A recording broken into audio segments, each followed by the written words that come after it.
par Dr George William Kouessant, président du Parti Santé du Peuple. Depuis le 5 mars 2024, le jour où l'Assemblée nationale actuelle s'est réunie la première fois pour examiner la proposition de loi de modification constitutionnelle, le débat s'est cristallisé autour de sa légitimité et de sa légalité ou non.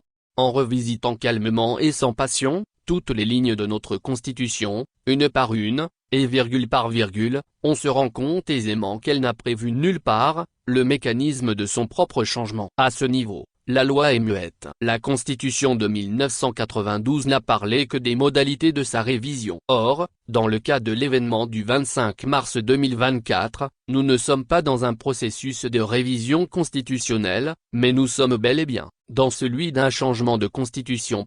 Il est à noter que chaque fois que l'on passe d'un régime politique à un autre, on est bien en face d'un changement de constitution et non d'une révision constitutionnelle.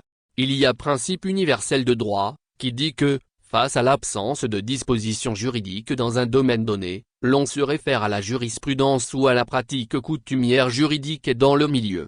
Au Togo, depuis la Première République jusqu'à la Constitution de 1992, soit 4 républiques, tout changement de constitution, en d'autres termes, de république, s'est fait par voie référendaire. C'est cela la pratique coutumière juridique dans notre pays. Aucun changement de constitution n'a été opéré au Togo par une Assemblée nationale, même régulièrement en place. Cela fait comprendre aisément pourquoi le constituant de 1992 n'a pas jugé nécessaire de faire apparaître cette précision, laquelle, selon lui, serait certainement superflue et superfétatoire.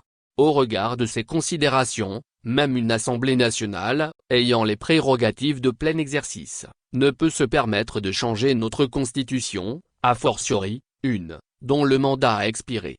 Ce qui se passe actuellement dans notre pays, s'il arrive à son terme, constituerait purement et simplement un coup d'État constitutionnel.